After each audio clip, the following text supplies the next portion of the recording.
siya ang pag-asa, talinong Pilipino. Nasa siyensya ang pag-asa, tayo na magla'y di makaya. Ating kinabukasan, hindi pa rin matiyak. Nasa siyensya nakasalalay, ang susi sa pag-ahon nasa ating mga kamay. Tayo na magkaisa, ang bansa'y arangkada, sumulong na. Ngayon'y makakamit, idadaan natin sa talino at galing.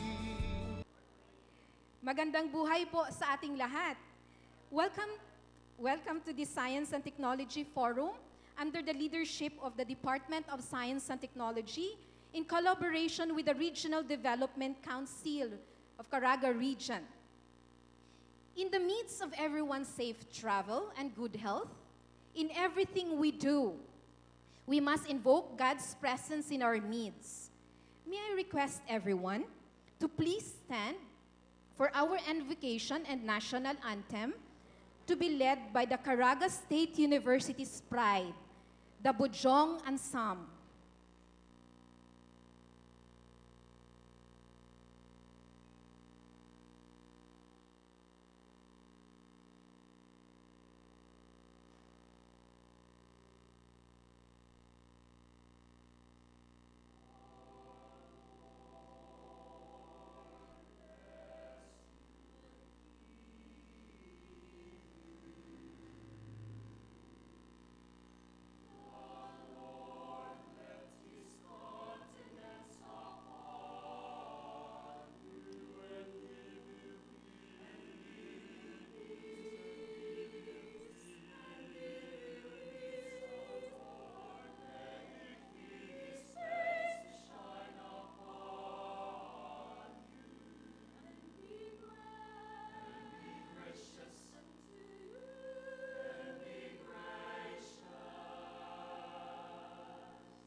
Request everyone, those at the back, to please come forward and occupy the vacant seats in front. Baka pwede po kayong mag-move forward a little. For some others at the back. Mukhang ayaw, ma'am. Sige po. Kung gusto nyo, please, thank you so much. Today is filled with excitement as we start the 3-day Science Nation Tour for Caraga region. Agham naramdam as we inspire, engage, and convert. In this hall, we are surrounded with active leaders whose desire is for the best of Caraga. For the warm welcome remarks in this beautiful timber city is a man who is a surgeon by profession and a public servant by heart. Let us all welcome Mr. Pierre Anthony Hoven from the Office of the City Mayor of Butuan.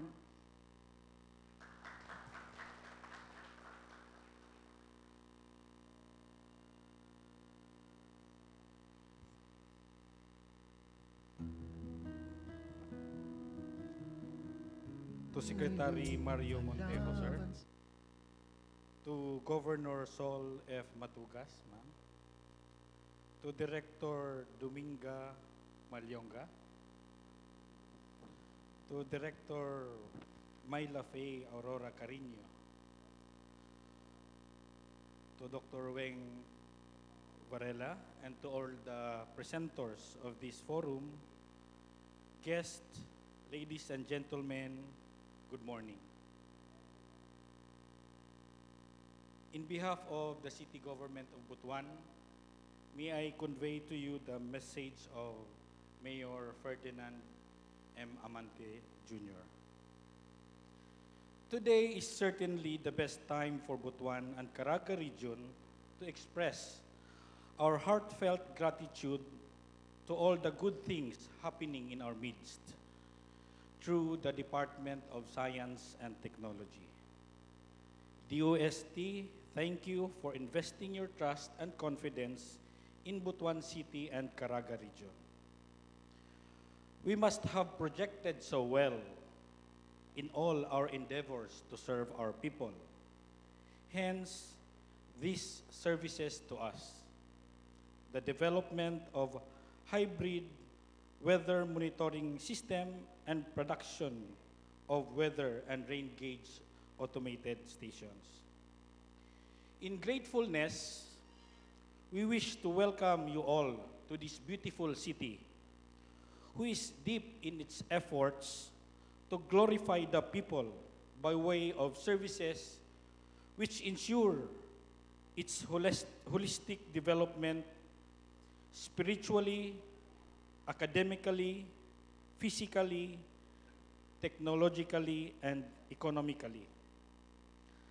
As this forum includes the presentation of research's outcomes and equipment transfer to the LGU Butuan City, it is with high hopes that the life of the people of Butuan will become better in terms of awareness and alleviation of the risks and effects of catastrophes brought about by natural disasters.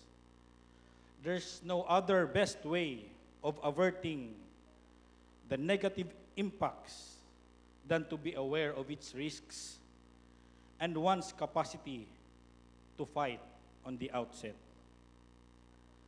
Lastly, as our way of being forever in gratitude to the DOST's services to LGU Butuan City, allow me to proudly inform this body of Butuan City's effort to enhance the technological know-how of Butuanons and people of Caraga by way of our donation of a 5-hectare lot which will house the Philippine Science High School in Caraga region.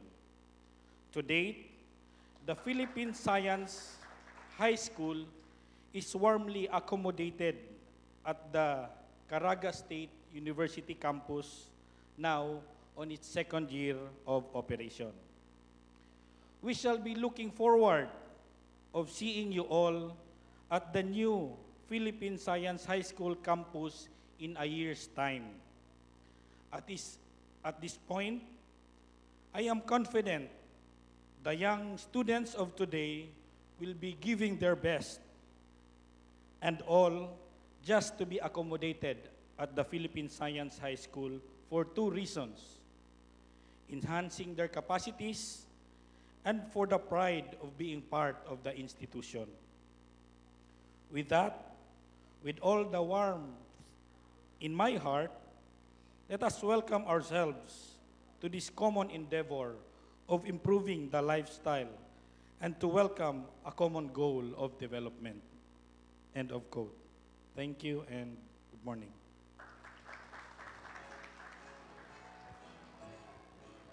Thank you so much, Sir Pierre, and give our warm thank you to Mayor Amante.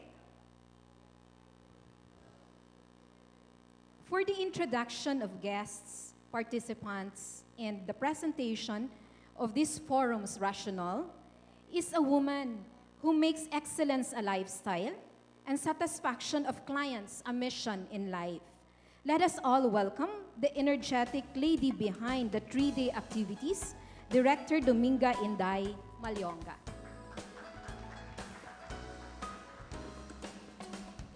Thank you, Wei.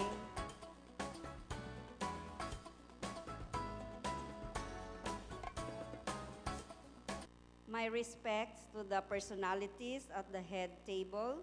Ladies and gentlemen, good morning. Maayong buntag. Maayong buntag. Abi nako o wala ka pamahaw. On behalf of the Regional Development Council, Caraga, in collaboration with the Department of Science and Technology, Caraga, and NEDA, Caraga, we gratefully acknowledge the participation in today's Science and Technology Forum of the following personalities. May I start with the head table?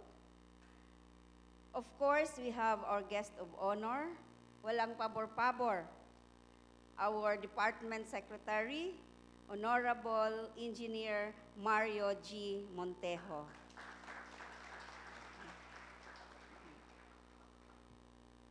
Of course, our very gracious and beautiful RDC Chair, Honorable Dr. Sol F. Matugas, Provincial Governor, Surigao del Norte.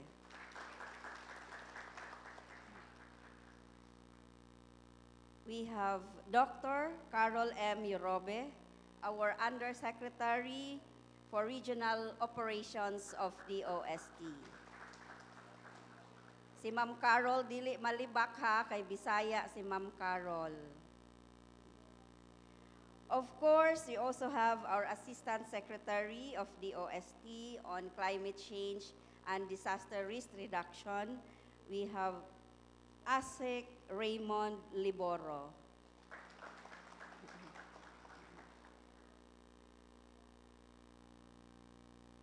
Of course, our beautiful Vice Chair of RDC, Director Myla Faye Aurora B. Carino. Second, lakonimo.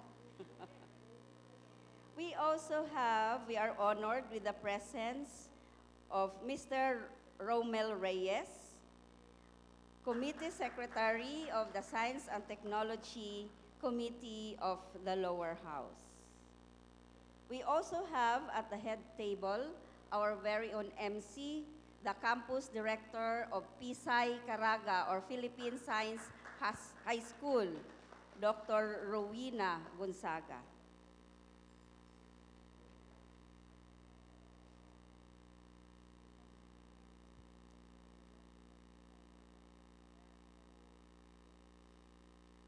From the local government units, provincial level, of course, I've earlier acknowledged Governor Matugas.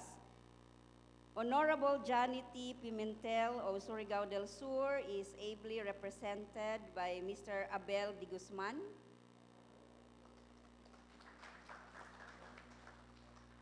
And of course, the city mayor of Butuan is represented by Engineer Pierre Anthony Joven.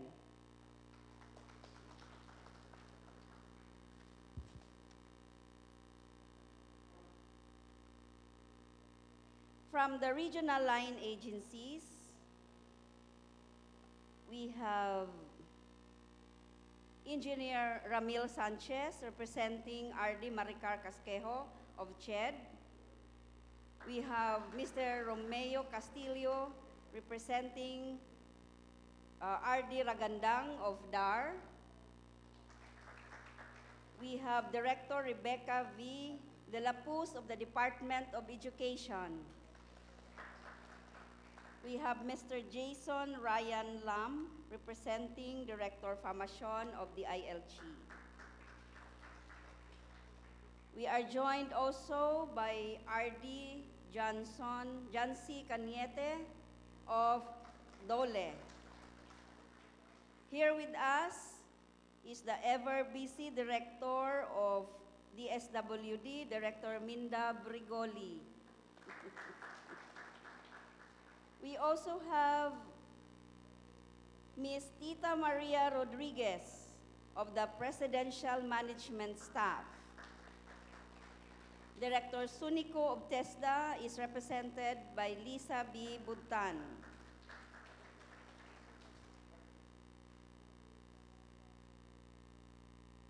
With us also is the 401st Infantry Brigade, represented by Colonel Crescente Maligmat. Of course, the 402nd Infantry Brigade Commander, Colonel Isidro Porissima. The Philippine National Police is also represented by Police Superintendent Daniel Huesca.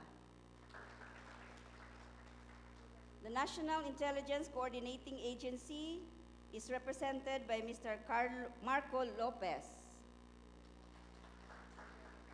And for the National Irrigation Administration, we have Mr. Constancio Banaay Jr. We have also the Director of the Environmental Management Bureau, Director Wilson Trajeco. And the Mines and Geoscience Bureau, we have Regional Director Daniel S. Belderol. And the Bureau of Fisheries and Aquatic Resources is represented by Ms. Risalinda Abing. For the Mindanao Development Authority, we have Ms. Donna Serapio.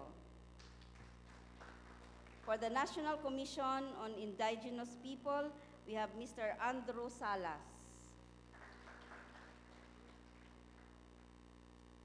We also have representatives, presidents of the various SUCs in the region. We have Dr. Anthony Penaso, and we also have Dr. Basilidis Istal. We have Engineer Ruth Cantiveros of DPWH, Ms. Rose Sarate of Bangko Sentral ng Pilipinas. We have Assistant Regional Director Cesar C. Casion of the Department of Health. And of course, Regional Director Lisa R. Mazo of the Office of the Civil Defense. And not to forget, we have the Assistant Regional Director of NEDA, Director Roy Cantuna. Of course, we have the various representatives from the various sectors, the private sectors, the academe, from DOST, NEDA, and other government line agencies, CSOs, and other representatives joining us today. Have I missed anyone? None? Okay. Let me proceed to the reasons why we have this S&T forum. Today's forum is part of the larger activity of DOST, which is the Science Nation Tour, dubbed as Agham na Ramdam, or science which is felt by a larger mass of the people in the region.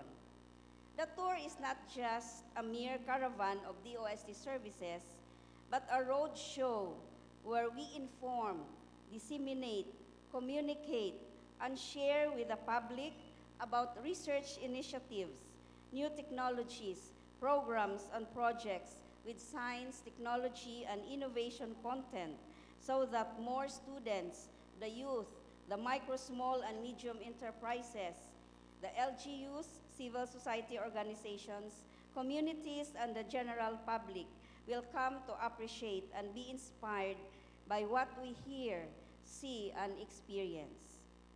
Through the Science Nation Tour, we connect and interact with various stakeholders in the academe, the government, the media, and industry, and create substantive partnership that could provide opportunities towards joint undertakings and scientific technological collaborations that can harness the power of science for the benefit of the regions and the country as a whole.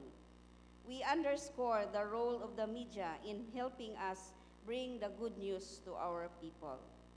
In a way, the Science Nation Tour is a process of providing an avenue for inspiration, technology demonstration for engagement, and results for conversion.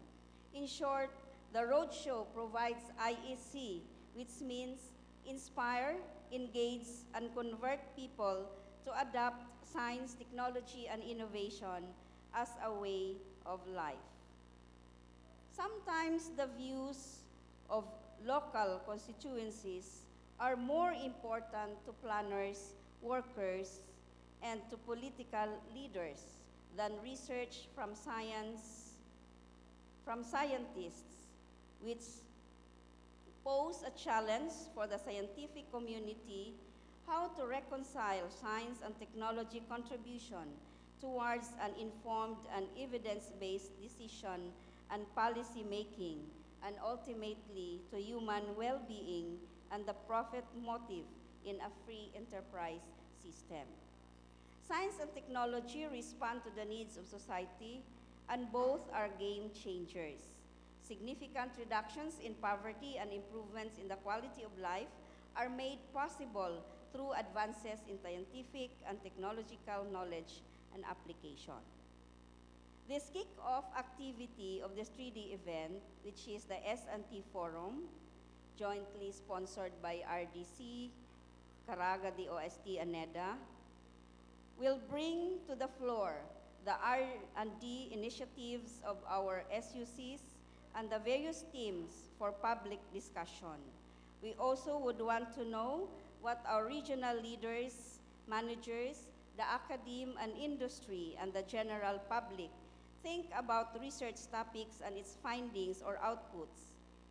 Disseminate the what, when, why, and how the products of research and innovation reach those who needs to know about its findings and conclusions.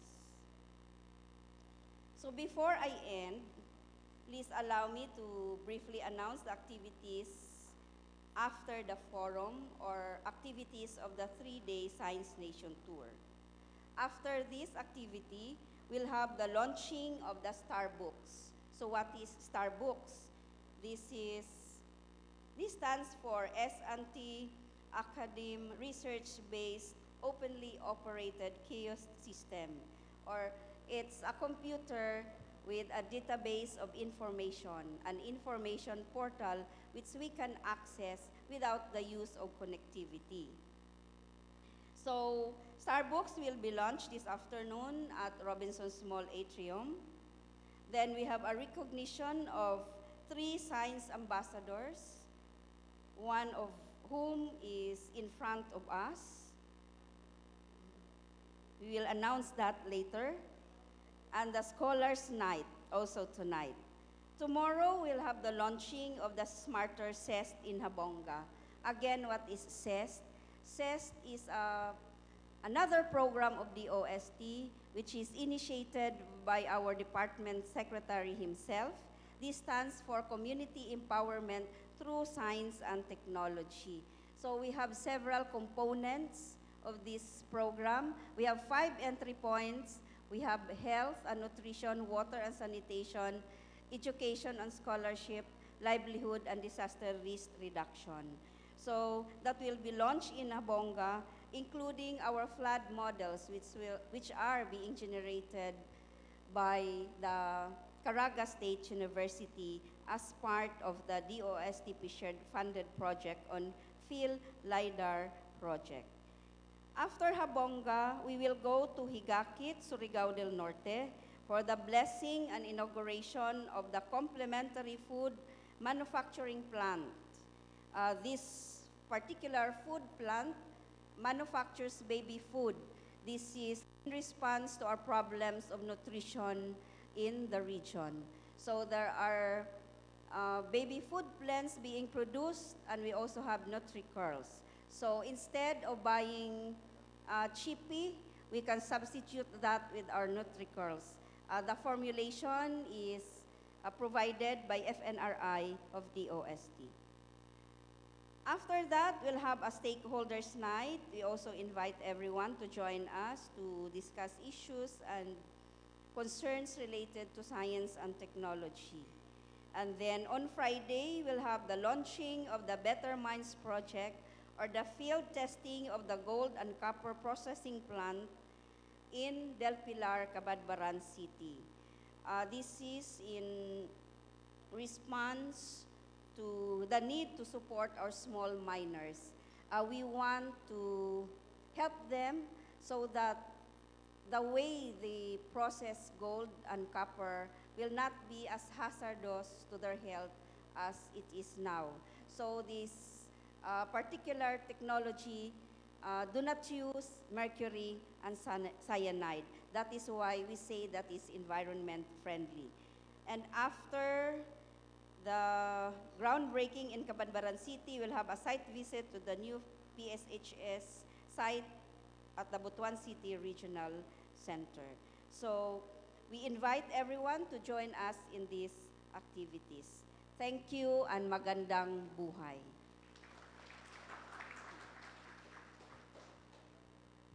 Thank you so much, Ma'am Inday.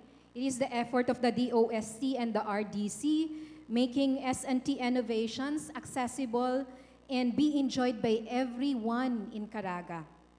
This morning, we will be entertained by a Manobo ritual dance by a group whose name is from Dula and Limbay. Limbay is a Manobo word which comes from music and chant. Let us all welcome the CSU, the Lumbay Theater Arts Guild.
an epitome of excellent leadership and dedication to serve her constituents. A woman who is passionate to give the best education, accessible innovations, and quality life for Caraga. For the opening remarks, let us all welcome the chairperson of the Caraga Regional Development Council and our ambassador for science and technology, and of course, the Surigao del Norte Governor, Dr. Honorable Sol F. Matugas.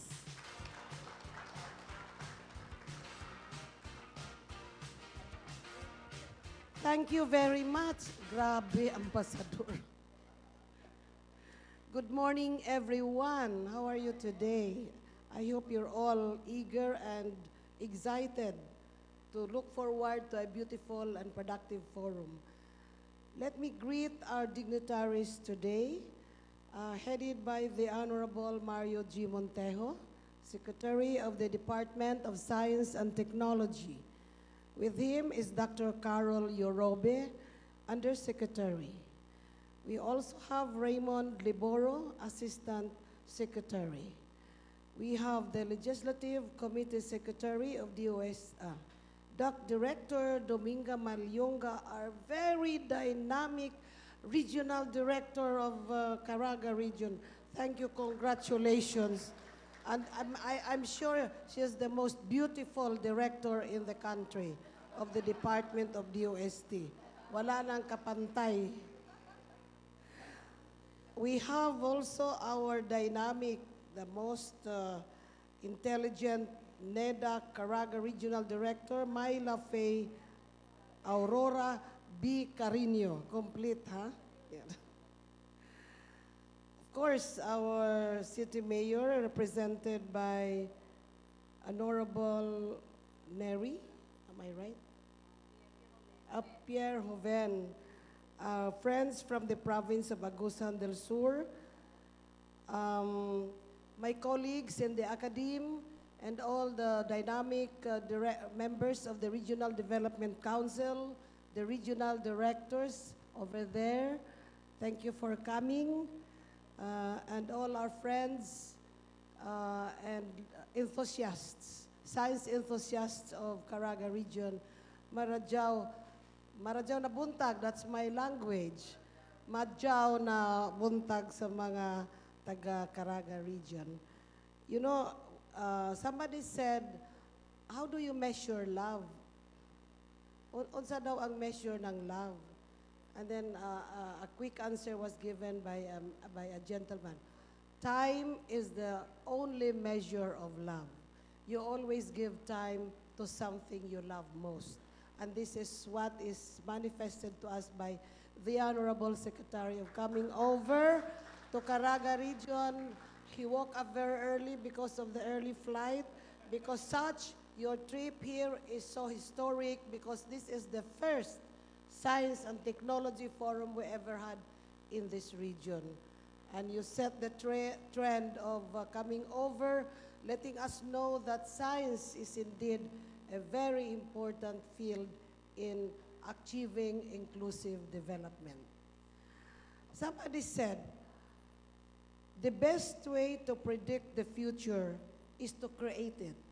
And that is now the work of science. You have the future in your mind. What is the preferred future of Caraga? Should be like this. Then we do things. And as we do things, science is there in what we do every day. Yes. But it is said that we be careful also with this surge of science, because somebody said, fast is the new slow. Yesterday's standard of speed is too slow for us today. Because now of science, we are overstimulated with discoveries that we even forget to converse with each other. Because of digital devices, we find time not to converse anymore because of too much science in our lives. Di na tayo minumdum. Everyone is looking at the iPhone, iPad, whatever. So we be careful also of the effects of overusing digital devices as a product of science. But in this case, we are, of course, pushing inclusive development through positive science application. We live in an era where knowledge is the cornerstone of development. Research and development and the use of technology have revolutionized how we mobilize our resources to improve productivity and spur economic growth. As a region that exhibited strong economic performance in the last 5 years, we recognize the important contributions of science and technology, including research and development, in building on the gains of the past and in sustaining growth that benefits every Caraganon. More than ever, more than revolutionizing economic development, we also recognize its importance in human development and in establishing safer and more resilient communities. We recognize the primacy of research and development in scoping and diagnosing our challenges, assessing our performance, and in providing relevant and responsive policy options. As decision makers and implementers, we need to be armed with evidence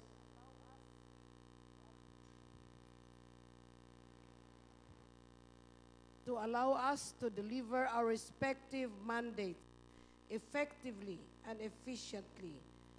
In other words, we firmly believe that we can leverage science and technology for inclusive development. On this note, I was able to share with Secretary Montejo on inviting him to put up a Caraga Biodiversity Center to be the seat of research work in this region. And I'm offering Siargao Island as the seat of the center, so all of you would be going there to access the data on what biodiversity means. And without maybe batting an eyelash, the secretary said, okay, that's good. So that's one attraction that I'm putting up for you to discover what biodiversity means here in Caraga region by going to Siargao Island. Thus today, through the Department of Science and Technology, in coordination with the Caraga Regional Development Council, we are gathered for the first Regional Science and Technology Forum, DOST as the mandated agency to promote, assist, and pursue scientific and technological research and development, has come up with innovative products and solutions that do not only contribute to economic growth, but likewise improve the delivery of services and support our disaster risk reduction efforts. I'd like to congratulate the DOST for this wonderful program, Science Nation Tour. At saka, agham na ramdam. I think that's the need of the hour. The common people should know what science is. The common people should know what its practical applications. Because in the barangay, wala in taon sila kabaluan ni. In fact, unsay kita lang nahibalo, but going to the barangays and telling them the simplest way of communicating the importance and value of science would be very, very crucial in pushing whatever developments we want to happen in Caraga. We are fortunate that no less than the Secretary of DOST, Honorable Montejo, is with us to grace this Regional Science and Technology Forum. We will hear from the Secretary himself about updates on science and technology developments in the country. We shall also be apprised on the products and innovations that the DOST is spearheading, products and innovative solutions that could lead to greater productivity, improved quality of services, particularly on health care, and even life-saving information. As the front runners of Caraga's development, we work and staunchly advocate for sustainable development. Indeed, we are the rightful consumers of research products that will uncover how our economic activities have impacted the plight of our people and the environment. Here in Caraga, we stand for responsible mining. Thus, the responsible mining program of the Caraga State University, supported by the DOST, which will be presented in this forum, is but timely and relevant. And I want to support this because in Surigao, we have a lot of mining activities. And today, they are now shifting to open pit mining. And I would want to be educated on that more because we don't know what would happen if such strategy would be the standard working operation. What is open pit mining? How does it impact on people's lives? Malisod na og dito masayop kita pag-decide, masayop, then everybody will be affected by things that we haven't understood well. Much is in store for us in this forum, from information sharing to forging of commitment and alliance building. We will also have a memorandum of agreement signing to pave the way for the installation of early warning devices in selected areas region-wide. That's what you call LiDAR? Ano pa? Thus, today, we can all look forward to a very informative and productive Regional Science and Technology Forum. Let us embrace this development so that we can harness our potentials. Salamat kaayo, salamat karadyaw. Hope you will make this day a special day for learning a lot about science and technology. Thank you so much.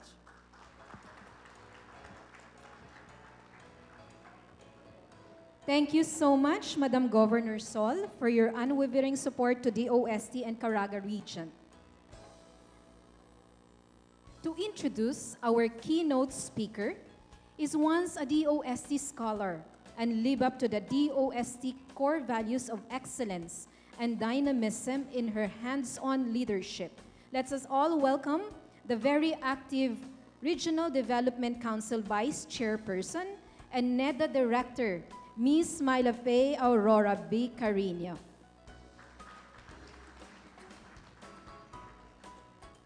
Thank you, Director, for your very generous introduction. Maing buntag ka natong tanan. It is my distinct honor and even privilege to introduce our guest of honor and keynote speaker. In June 2010, President Benigno Aquino appointed our guest of honor and speaker as the Secretary of the Department of Science and Technology. Our speaker worked on redesigning the DOST's policies, aiming to increase the country's science and technology capabilities. He believed that by doing this, the country would be able to produce diverse and world-class products, processes, and services which can be enjoyed not only by the Filipinos, but other nationalities as well. Among his many notable programs in the DOST are the automated guideway transit projects, the mosquito ovicidal larvicidal trap, and the nationwide operational assessment of hazards or Project NOAA.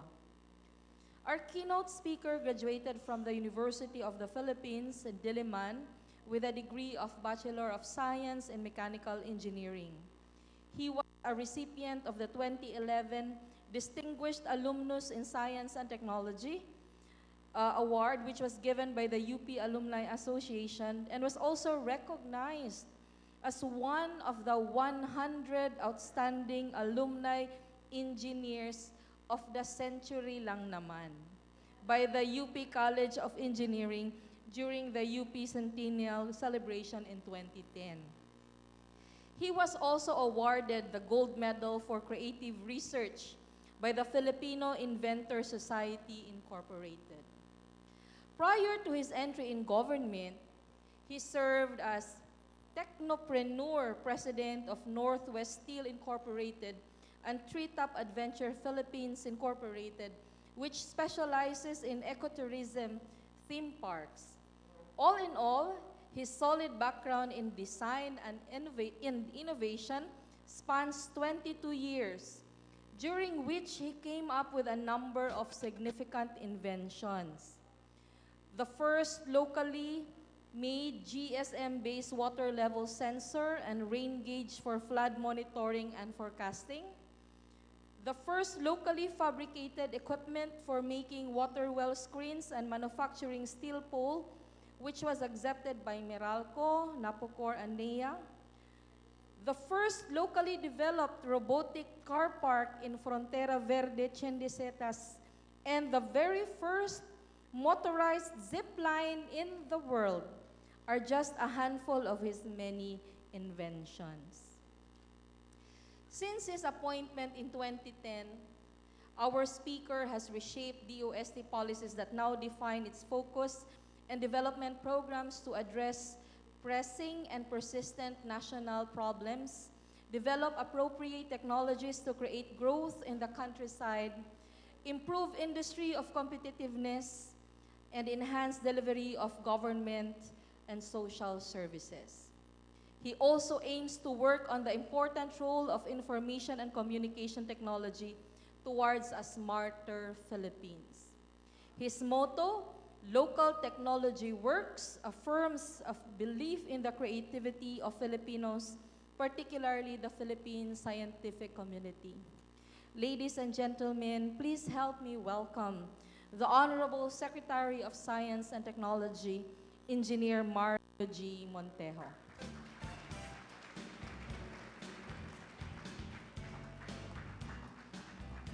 Thank you.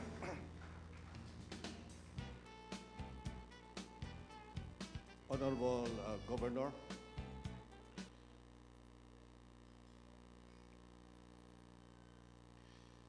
Science Ambassador, Sol F. Matugas, parati binabanggit ni Governor na adopted son ako ng Caraga.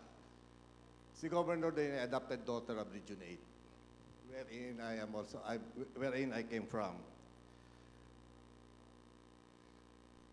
Kay Director Myla Carino, Yusek Yurobe, Carol Yurobe, mga kasama ko sa DOST,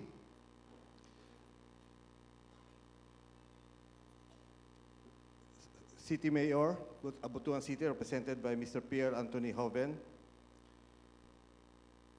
other government officials representing different regional offices, from the academe, from media. Magandang umaga po. Kanina binabanggit always is agham na ramdam, and hopefully I can also inspire, engage, convert. I will try my best to inspire you, and hopefully dumami ang ma-convert, marami ma-engage, and marami rin ma-convert. Since yung ating President Aquino recognizes the role of science and technology for development. For the past 4 years, President gives support to DOST. In fact, yung budget namin for R&D has more than doubled in the last 4 years. But even more important is that we have shifted our focus from purely academic pursuit for academic reasons to really use science and technology to benefit the Filipino directly, evidence-based, as minsan binabanggit kanina. It's also in support of the inclusive growth agenda of the President. Pag pinagsama-sama natin yon, it means innovation for inclusive growth. What is it really? It is the build-up of our know-how and developing our capabilities, that's a very important word, to come up with innovative solution that directly address yung mga mahihirap. I'll just ulitin ko lang, to develop our own know-how, our own capabilities to be able to come up with innovative solution to address the concerns, the problems of the Mang Juan and Aling Maria. That is innovation for inclusive growth. And UN, an agency in UN, recognizes as medyo mga bagong concept. So even the President has been advanced kasi nauna pa ang ating Pangulo in laying the groundwork for DOST to shift, paradigm shift. Now, kanina I was trying to put emphasis our own know-how. Sometimes we call it developing technological self-reliance, which is really a shift from the previous way of doing things. Kailangan matuto tayo gumamit ng teknolohiya. Kailangan tayo matuto gumamit ng at to come up with innovation. Now, how does this work? And why is it successful in many countries outside? And why was it successful sa atin? Babalik lang ako, I'd like to go forward lang. No? Ano ba itong mga concerns ng Pilipino, mga mamihirap? One, the first one is yung mga normal, perennial concern, malnutrition, as binabanggit, we have some initiatives sa malnutrition, lack of potable water, and sanitation. The second one is mababa ang ating productivity in so many areas, whether agri, industry, SME. Number three is how to handle disaster because of these severe weather events. And the fourth one is to improve delivery of services. Every time I speak about DOST, it is kasama po ang mga ating academe, kasama po yung ating SUC, which we partner. Kasama po yung other agency po kasi most of them will try to, ilano namin to adapt. We collaborate po. Now, babalik lang ako sa technological supplement. Why is it so important? Because, number one, kaya naman ng Pilipino. That is the most important.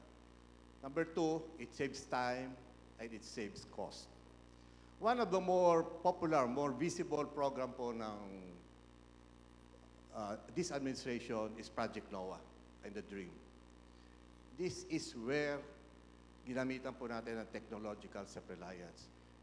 Itong programa po na ito was conceptualized, it was developed and implemented by Filipino scientists and engineers. Next slide, please.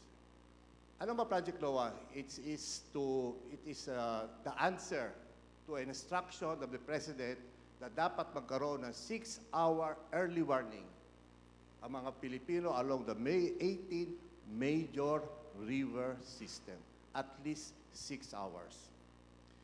Now, how did we do it? Ano ba yung mga advantages because ginamitan natin ang technological self-reliance? Number one is that we were able to complete yung 80 major river system in a little more than 2 years lamang. Wherein before, it took the country 40 years, almost 40 years, para makabuo lang ng 5 ng early warning system in 5 major river system. So na-achieve ng under less than a little more than 2 years. Previously, 5 lang ang natapos natin for the past 40 years. Almost 40 years. At a cost na mas mababa pa yung 18 major river system than the 5 major river system. Now, yung kasama doon, 18 minor river system, anyway, it's included. Okay. And even more important, yung 5 previous na tinapos ay ginawa po to ng foreign institution. Hindi po ito gawa ng Pinoy. Yung Project NOAA po ay gawan Pinoy. Next slide. Now, because technological self-reliance, there are 3 areas in developing our own sensors. Before, ang AWS would cost $880,000. Ngayon po, ito po ay ginawa ng DOST-STII, 280,000. So it's almost, maybe almost one-third to one-fourth lang ang cost. Ganon din po yung automatic rain gauge. Dati po 235,000 yan, foreign source. Ngayon po 95. And we're just starting. Kasi every time, pag nasimulan po natin, natututo pa tayo. We can make it more sophisticated, even less costly. At mas natututo ating mga engineers and scientists. Now, we are using siguro the cutting edge in mapping, very high resolution po, LiDAR mapping. In collaboration with partnership po with UK academia and UK government, we were able to develop our own kakayahan na po para mag-LiDAR mapping. Before po kasi, we buy LiDAR products. Mapping products. Ang ginawa po natin ngayon, bumili po tayo ng LiDAR equipment. Nag-aral po, gumamit ng LiDAR, how to use it. Humingi po tayo ng konting assistance from the UK at natuto po tayo. And what are the results? In 2012, siyempre, nagsisimula po tayo, ang ating cost per square kilometer po ay $350. Ngayon po, $78 na lang. Compared po ito sa world market, which is around $300. Again, one-fourth. At magandang balita po rito, yung capability building po, hindi lang po Manila. One of our SUC dito ay marunong na rin mag-LiDAR mapping. Marunong din gumawa ng world-class LiDAR mapping products. So we are involving 15 other SUC for this LiDAR mapping. Nasa phase 2 na tayo. Kung babalik lang ko kanina yung LiDAR mapping. We're talking about 18 major river system. Confident na po yung ating mga engineers at ating mga scientists that we will complete the other 285 river system of the Philippines bago po matapos ang 2016. Ganun ko po ka-confident at ganun din kabilis matuto ang mga Pilipino. Kasama na po yung Caraga State University. Next slide, please. Now, siyempre dapat, because of technical self-reliance, naging positive, one of the positive output, and na-recognize po tayo. What we are doing, na-recognize po internationally. We were awarded the 2014 Geospatial World Excellence in Policy Implementation. This is a very prestigious award, and previous winners po dito ay kasama na po ang NASA. Now, excellence in policy implementation, ano po ibig sabihin po noon? In empowering our scientists to implement project for other third world or developing countries to follow. So, excellence in policy implementation. Next slide. The previous slide nga. Before that, okay. Why is it so important? Technological separation. Kasi natuto tayo, gumagaling pa tayo, at eventually, we can be the leader in the world. So, from technology-dependent tayo, dati kasi dependent tayo on the provide ng mapping products, to technological self-reliant na po tayo in LiDAR mapping, eventually po, marami po ang nag-i-inquire for us to be a technology provider na po in just 3 years. Gano'n po kagaling ang mga Filipino scientists. Dapat po, pagbigyan lang sila.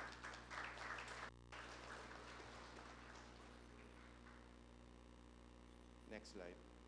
Now, itong approach po na technological self-reliance, which is really the rationale of this inclusive growth, of the innovation for inclusive growth, has come up with positive output na rin po. Not only in, I just highlighted yung Project NOAA, but including meron kami sa agricultural productivity, health service delivery, industry competitiveness, human resource, among others. Getting very positive sa genomics. One of our bigger program po ay genomics. And our scientists were able to come up with a genomic-based diagnostic for dengue. Maybe the first in the world. pinapapatit na po. So kaya talaga. Genomics is supporting marami pong mga genomic program na po. And yun po ang pinaka-importante because they are capability building eh.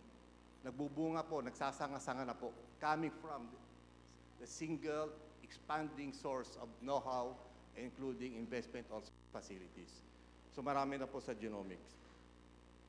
Next slide, please.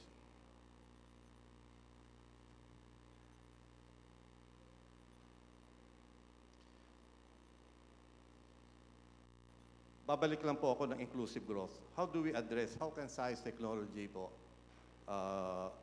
support po inclusive growth or address the problem po ng ating mga mahihirap? Number one, binanggit na natin kanina about perennial requirement needs. Let's go to productivity.